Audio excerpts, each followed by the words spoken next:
तो भाई ना कोई रिटर्न हुआ ना कोई डेब्यू हुआ मैडिसन स्क्वायर गार्डन की स्मैकडाउन, लेकिन एक ऐसी चीज हुई जो मैं कह सकता हूँ कि पिछले इतने सालों में इस तरीके से हमने कभी डब्ल्यूडब्ल्यू के शो में होती हुई देखी नहीं है। Okay, hello chatters, my name is Rohit and you are watching Wrestle Chatter. तो इस वीडियो में गाइस हम लोग बात करने वाले हैं आज ये स्मैकडाउन के शो के बारे में, जिसकी बहुत ज्यादा हाइप थी और मैं ये बोल सकता हूँ कि हाइप के हिसाब से चीज़ें स्मैकडाउन के शो के अंदर हुई हैं। तो आप लोग इस वीडियो को मस्त तरीके से एंजॉय कर सकते हो। स्मैकडाउन देख लोगे तो आपने एंजॉय भी किया होगा। सबसे पहले जो स्मैकडाउन की स्टार्टिंग है वो कुछ ऐसे होती है कि सोलो सिकोवा जो है एसयूवी से निकल के आ रहे हैं और वहाँ पे पॉल हेमन ने सीधा सवाल पूछा उनसे कि जेकब फाटू कहाँ पर है, क्योंकि अब भाई वो वाइजमैन है सोलो सिकोवा के, तो सवाल तो पूछेंगे। इसका कोई जवाब नहीं मिला उनको, लेकिन हमको ऑडियंस की तरफ से जो अटेंडेंस में बैठी हुई थी वो वहाँ पर वी वॉन्ट रोमन के चैंट कर रहे थे। और पूरे शो के दौरान इतने ऐसे बहुत सारे मौके आए हैं जब रोमन रेंस के लिए वी वॉन्ट रोमन के चैंट करे, और इसके बाद जो ट्रांजिशन है वो सीधा ऐसे होता है कि ब्लड लाइन ने एंट्री मार ली। लेकिन इस ब्लड लाइन में अभी पॉल हेमन है, सोलो सिकोवा है, टामा टोंगा है और टोंगा लोआ है। जेकब फाटू यहाँ पर नहीं है। अब उनकी एंट्री होती है, तो एंट्री अभी उनकी चली रही थी, उतने में हमको बिहाइंड द सीन दिखता है कि एक और एसयूवी निकल के आई है जहां से रैंडी ओर्टन, केविन ओवंस और साथ में कोडी रोड्स हैं। अब सही में वो मूवमेंट कुछ ऐसा था कि मतलब इन्होंने अचानक से ये रैंडी ओर्टन, कोडी रोड्स और केविन ओवंस ने साथ में आके लेजिट ऐसा फील हो रहा है कि ये कोई टीम है। मतलब जैसे वो शील्ड और एवोल्यूशन के टाइम पे फीलिंग आ रही थी मेरे को, वैसा कुछ लग रहा था कि भाई जैसे कि हाँ ये पूरे तीनों बंदे, क्योंकि सबकी पर्सनल दुश्मनी है, कोडी रोड्स की है, केविन ओवंस की, और रैंडी ओर्टन को तो इन्होंने इंजर्ड करके रखा हुआ था ब्लड लाइन ने। तो उस वजह से वो जो फैक्टर है, ऐसा नहीं फील हो रहा था कि जैसे कि जबरदस्ती तीनों को लेके आ रहे हैं। अब उन्होंने एंट्री मार ली थी तो उसका क्लियर मतलब था भाई यहाँ पे मार पिटाई होने वाली है। 6 के 6 सुपरस्टार जो है आपस में लड़ गए, इतने बुरी तरीके से लड़े कि even I think Wade Barrett ने कमेंट्री से यही बोला था कि हमको और कैमरास चाहिए क्योंकि सबको कैप्चर कर पाना मुश्किल है। एक स्पॉट था जो टोंगा लोआ के ऊपर स्वॉन्टन बॉम्ब लगाया केविन ओवंस ने, मतलब अपर हैंड यहाँ पे रैंडी ओर्टन वाली साइड को, कोडी रोड्स और केविन ओवंस वाली साइड को मिलता है। तीनों के तीनों रिंग में आ गए, सिक्योरिटी वाले बंदे भी आते हैं, लेकिन आज तीनों बंदे, जबकि ये बेबी फेस है, इतना गुस्से में है कि इन्होंने सिक्योरिटी वाले बंदों के ऊपर भी अटैक करना शुरू कर दिया। रैंडी ओर्टन ने आरकेओ लगाया, उसके बाद हमने स्टनर भी देखा, क्रॉस रोड्स भी देखा। उस टाइम पे निक ऑल्डेस बिल्कुल बेचारे लग रहे हैं। वो कह रहे हैं भाई ये बेकार वाली ब्लड लाइन तो मेरे से समझ नहीं रही। अब ये जो अच्छे बंदे ये भी इतने गुस्से में आ गए कि ये भी मेरे कंट्रोल से बाहर हो गए। लेकिन भाई निक ऑल्डेस तो निक ऑल्डेस है, अभी वो जुगाड़ करते हैं कुछ। लेकिन इससे पहले एक प्रोमो कट करते हैं Kevin Owens, Randy Orton, Cody Rhodes तीनों। केविन ओवंस कहते हैं भाई ब्लड लाइन तुम हमको क्या इतना बेवकूफ समझते हो कि हम मनी इन द बैंक तक रुकने वाले हैं। रैंडी ओर्टन बोलते हैं भाई ये वही ब्लड लाइन है जिसने मेरे को इतने महीनों तक जो है शेल्फ में रखा हुआ था, क्योंकि उनकी वजह से वो मतलब उनकी इंजरी थी, वो वाली सिचुएशन हो गई थी। एंड देन कोडी रोड्स बोलते हैं मैंने तो सोचा था कि जो ब्लड लाइन है उसको मैंने फिनिश कर दिया है रेसलमेनिया में, लेकिन तुम को ये केविन ओवंस और रैंडी ओर्टन को देखते होगे विक्टिम की तरह, लेकिन ये मेरे भाई है, मेरे दोस्त हैं, एक लेजेंड किलर है। मतलब उन्होंने तारीफें करी और वो साथ में बोलते हैं कि अभी जो है मैं एक और चीज़ देख रहा हूँ वो है मैडिसन स्क्वायर गार्डन, यहाँ पर मुझे अपनी चैंपियनशिप डिफेंड करनी चाहिए थी, लेकिन मैं क्या कर रहा हूँ। तो कोडी रोड्स आगे जाके बोलते हैं कि जो सोलो सिकोवा है मैं उसको ना हेड ऑफ द टेबल की तरफ देखता हूँ, मैं ना उसको बॉस की तरफ देखता हूँ, वो मेरे लिए सिर्फ एक सीट फिलर है। इसका क्लियर मतलब था कि जब तक रोमन रेंस नहीं उस टाइम में सोलो सिकोवा अपनी हरकतें कर रहा है, बाकी वैसे तो ये सोलो सिकोवा को मैं सीरियसली लेता नहीं। अब इतने में निक ऑल्डेस बेचा रहे हैं, लेकिन फिर भी भाई जनरल मैनेजर का रोल बहुत अच्छे से प्ले करते हैं। वो न्यूयॉर्क पुलिस डिपार्टमेंट यानी एनवाईपीडी को ही लेके आ गए, और उसके बाद तो फिर भाई ये तीनों क्या ही करते, चुपचाप इनको बैक स्टेज लेके जाते हैं, एसयूवी में भरा और वहां से लेके जो है चले गए। तो शुरुआत में ही डब्ल्यूडब्ल्यू ने ऐसा एंगल प्लॉट कर दिया यहाँ पे कि ब्लड लाइन तो आज भी वही हरकतें कर रही है अपनी जो स्मैकडाउन के शोज में करती है, लेकिन रैंडी ओर्टन, केविन ओवंस और कोडी रोड्स ये तीनों आज अरीना से अभी जा चुके हैं फिलहाल के लिए, ऐसा हमको पता लग रहा था। जो कि किस लिए सेटअप किया गया था वो हमको शो के मेन इवेंट में पता चलता है, उसके बारे में थोड़ी देर में बात करेंगे। लेकिन भाई बहुत मस्त एंगल था ये। इसके बाद आता है टिफनी स्ट्रैटन वर्सेस डेकोटा काय वर्सेस जेड कारगिल के बीच में मैच। मैं यही क्यूरियस था कि भाई तीनों को देख के ऐसा लगता है कि तीनों क्वालिफाई कर सकती है, लेकिन मनी इन द बैंक के लिए क्वालिफाई करेगा कौन। इंडी हार्टवेल यहाँ पर आ जाती है जेड कारगिल को ठिकाने लगाने के लिए, एंड में टिफनी ने अपना प्रिटीएस्ट मून शॉट लगाया और इस तरीके से टिफनी ने जो है क्वालिफिकेशन कर लिया है। अब इसके बाद हमको बैक स्टेज से सेगमेंट दिखता है जो कि सोलो सिकोवा और पॉल हेमन का था। तो पॉल हेमन बोलते हैं कि जो न्यूयॉर्क पुलिस डिपार्टमेंट है वो लेके जा चुकी है यहाँ से, और भाई सोलो मैं तेरा वाइजमैन हूँ, मुझे तो सर्व करने के लिए दे। मतलब वो बोलते हैं कि अगर मेरे को वाइजमैन की पोजीशन दी है तो भाई मुझे चीज़ें बताओ तो सही कि क्या होने वाला है, क्या करने वाला है। तो फिलहाल यहाँ पे ऐसा लग रहा था सोलो सिकोवा थोड़े से ठंडे पड़े हैं। वो सवाल उनका था जेकब फाटू कहाँ पे है, तो सोलो सिकोवा बोलते हैं कि भाई जेकब फाटू यहाँ पर नहीं है और आज वो शो पर होने भी नहीं वाला।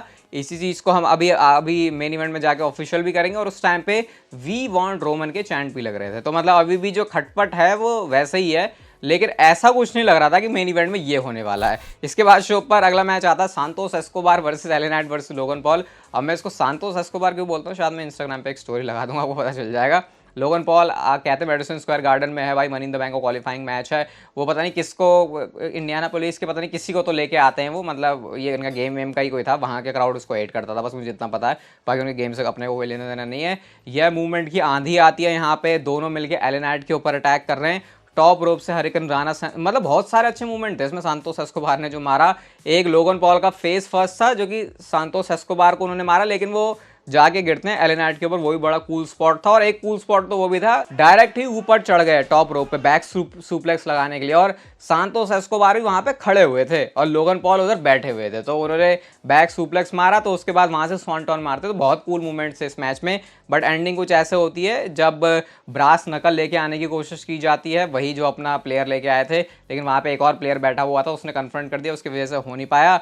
ये पिन सीक्वेंसेस में एले नाइट ने जो है पिन कर दिया लोगन पॉल को, और इस तरीके से जो क्वालिफिकेशन है वो हो चुका है एले नाइट का, वो मनी इन द बैंक के पार्टिसिपेंट होने वाले। इसके बाद फेस टू फेस हुआ था इनके बीच में। नेक्स्ट हमको सीका की जो है ट्रिब्यूट वीडियो दिखती है, जहाँ पे पूरी एनवाई फैमिली के बारे में हमको सब कुछ पता चलता है। वैसे लोग ये भी एक्सपेक्ट कर रहे थे कि ये जो ब्लड लाइन सेरेमनी है शायद इसका कुछ लेना देना इससे भी हो सकता है कि ये सीका को शायद हो सकता है एक्नॉलेज करे, लेकिन मुझे नहीं लग रहा था कि ऐसा होगा, क्योंकि वो अलग स्टोरी लाइन है, वो बैड चीज़ के ऊपर आई थिंक इसको नहीं पिरोना चाहेंगे, तो वो चीज़ इन्होंने अलग ही रखी। लेकिन हाँ, इस चीज़ को मतलब ऑब्वियसली भाई ये जो सीका की ट्रिब्यूट वीडियो वो स्मैकडाउन से बनती थी। इसके बाद हमको शो पर bilayer Davenport versus Naomi versus India Hartwell का मैच होता है। ये भी मनी इन द बैंक का क्वालिफाइंग मैच था। अब क्योंकि इंडिया हार्टवेल ने कॉस्ट किया था जेड कारगिल को, तो जेड कारगिल यहाँ पे आ जाती हैं और नेओमी ने यहाँ पे जो है फ़ायदा उठाया, नेओमी ने पिन कर लिया और इस तरीके से वो जो है क्वालिफाई हो गई मनी इन द बैंक के लिए। अब आता है शो का मेन इवेंट जो कि था ब्लड लाइन के लिए सेरेमनी, एक्नॉलेजमेंट सेरेमनी, और ये एक प्योर सिनेमा वाला मूवमेंट है। लिटरली आप इसके हर एक सेकंड को पॉज कर करके देख सकते हो, फेशियल एक्सप्रेशन से मिला के जिस तरीके से प्रेजेंटेशन हुई है सारी चीज़ों की, अच्छे से आपको सब कुछ एक्सप्लेन कर दो, बस मस्त बैठ जाओ। तो पूरी एंट्री होती है पॉल हेमन की, और मतलब ये पॉल हेमन मतलब पूरी ब्लड लाइन की, सारे के सारे रिंग में होते हैं। जेकब फाटो स्टिल यहाँ पे नहीं थे, और क्योंकि वाइजमैन की तरफ सर्व करने के लिए कहा गया था, तो पॉल हेमन को लगा था चलो भाई अब तो मेरा भी रोला है, अब मैं आगे कुछ बोलूँगा। पॉल हेमन ने हाइप करना शुरू किया, लेकिन जैसे ही वो आगे कुछ बोलते सोलो सिकोवा ने उनको फिर से रोक दिया। तो फिर से लगा भाई ये क्या, कैसा है, ये ट्राइबल चीफ है जो सोलो सिकोवा कह रहा है, वाइजमैन को कुछ बोलने नहीं दे रहा। इसके बाद सोलो सिकोवा कहते हैं इससे पहले कि हम उन सारी चीज़ों के ऊपर आएँ, मुझे इंट्रोड्यूस करना है newest member of the blood line, Samoan werewolf, जो कि इन्होंने ट्रेडमार्क भी करवा लिया था। माई इन्फोर्सर, यानी सोलो सिकोवा का इन्फोर्सर है जेकब फाटू। जैसे रोमन रेंज के इन्फोर्सर सोलो सिकोवा थे, वैसे सोलो सिकोवा का इन्फोर्सर है जेकब फाटू। जेकब फाटू की एंट्री होती है, पॉल हेमन के चेहरे पर ऐसा था ये क्या हो रहा है भाई, मुझे तो उसने बोला था कि यहाँ पे होने नहीं वाला जेकब फाटू। जेकब फाटू की जिस तरीके से एंट्रेंस हुई है, जिस तरीके से उनको थीम दिया, जैसे वो चल के आ रहे थे, लिटरली एक प्योर इन्फोर्सर वाली वो फील दे रहे थे, मतलब सब कुछ इन पर परफेक्ट तरीके से सूट कर रहा है। एक चेंज मैंने देखा जो कि आप लोगों ने भी मुझे बताया कमेंट में, कि जेकब फाटू पहले थोड़े ज़्यादा ऐसे थुलथुले, थोड़े ज़्यादा चौड़े से थे, लेकिन अभी ऐसा लग रहा है कि वो थोड़ा सा कट करके आए हैं, ऐसा हो भी सकता है। लेकिन जिस तरीके से किस शायद वो कपड़े पहने उस वजह से भी वो थोड़ा सा ऐसे लीन और फिट टाइप के दिख रहे हैं। अब जेकब फाटू की एंट्री होती है और सोलो सिकोवा ने बोला मेडिसन स्क्वायर गार्डन एक्नॉलेज मी, बिल्कुल उसी स्टाइल में जैसे रोमन रेंज बोला करते थे। ये चीज़ देख के पॉल हेमन फिर से शॉक हो गए, भाई ये बंदा क्या कह रहा है, क्या कर रहा है। राइट हैंड मैन सबसे पहले उन्होंने टामा टोंगा को बुलाया, उससे एक्नॉलेज करने के लिए बोला, टामा टोंगा ने एक्नॉलेज किया। इन फेमस टोंगा लोआ को बुलाया, उसने एक्नॉलेज किया। माइन फोर्ट सर जेकब फाटू को बुलाया, उसने भी एक्नॉलेज किया।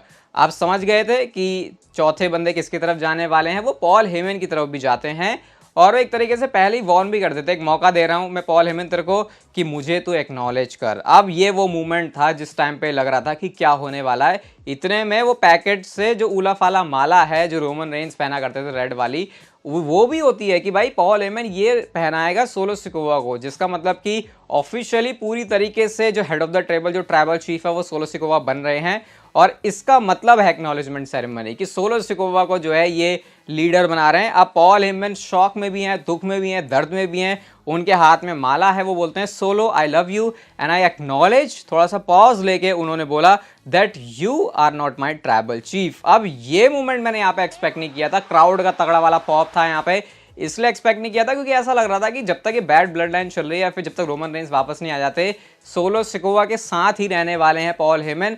लेकिन पॉल हेमन ने तो भाई पूरा जो पासा है वो पलट दिया। आई थिंक उन्होंने माला भी वो जो है फेंक दी थी। अब यहाँ पे मुझे बताने की जरूरत नहीं है कि क्या गुस्सा आया होगा सोलो सिकोवा को, उन्होंने तुरंत ही समवन स्पाइक मारा पॉल हेमन को। और जो मैं कह रहा हूँ कि इतने कुछ सालों में नहीं हुआ, वो है पॉल हेमन की आज स्मैकडाउन में जिस तरीके से धुलाई हुई है। ये कोई छोटी मोटी धुलाई नहीं है, क्योंकि इसके बाद जो है अनाउंसर टेबल उन्होंने क्लियर किया, ट्रिपल पावर बॉम्ब इन्होंने पॉल हेमन को लगाया। सोचो पॉल हेमन अभी उस एज में या उस कंडीशन में नहीं है जिस टाइम पे वो इतने तगड़े बम्प ले सके, लेकिन सोचो कितनी इंपॉर्टेंट ये स्टोरी लाइन है कि अपने आप को भी वो सेक्रीफाइस करने के लिए तैयार हैं। ये Brock Lesnar, CM Punk, Undertaker इस टाइम की मुझे याद आ रही है जब पॉल हेमन जो है थोड़ा पिटा करते थे, उन पे बजते थे शॉट, लेकिन पिछले कुछ टाइम में हमने इस तरीके से तो नहीं देखा। वैसे ब्रॉक लेसनर ने भी उनको मारा था, लेकिन ये समवन स्पाइक के साथ साथ पावर बॉम्ब भी, ये तो ऐसा स्पॉट होता है जो एक अच्छे खासे बंदे को भी मारोगे तुम तो वो भी साइड लग जाएगा। तो पॉल हेमन ने जो है यहाँ पे बहुत तगड़ा वाला बम्प लिया। अब ऊला फाला माला थी, वो पहनानी तो थी ही, तो ऊला फाला माला जो है जेकब फाटू ने पहना दी सोलो सिकोवा को। इसके बाद ये ब्लड लाइन का साइन कर रहे होते हैं, वी वांट रोमन के चैंट लग रहे थे और FU सोलो सिकोवा के चैंट लग रहे थे। तो ये ब्लड लाइन सेरेमनी जिस तरीके से क्लोज हुई है, क्लियरली पता चल गया कि ये जो बैड ब्लड लाइन है ये और ज़्यादा नेगेटिव बनती हुई चली जा रही है और फैंस को देख के बहुत गुस्सा है। लेकिन सबसे ज़्यादा दुख दर्द तो फिलहाल जो है पॉल हेमन के लिए। डेफिनेटली एक बहुत ही शॉकिंग एंगल था। जो शॉक्स प्लान कर रहे थे वो नहीं थे, लेकिन जिस तरीके से इसको क्लोज किया गया, मेरे को तो भाई ये स्मैकडाउन का ये जो भी स्टोरी लाइन उन्होंने दिखाई ये बढ़िया सेटअप लगा। नेक्स्ट जो चीज़ अभी ब्लड लाइन की स्टोरी में करने वाले हैं। बाकी अगर आपको वीडियो भी पसंद आई भाई तो इसे लाइक जरूर कर देना, चैनल को सब्सक्राइब कर दो ऐसी और मस्त वीडियोज़ के लिए, और तब तक के लिए लेते रहो जिंदगी के मजे।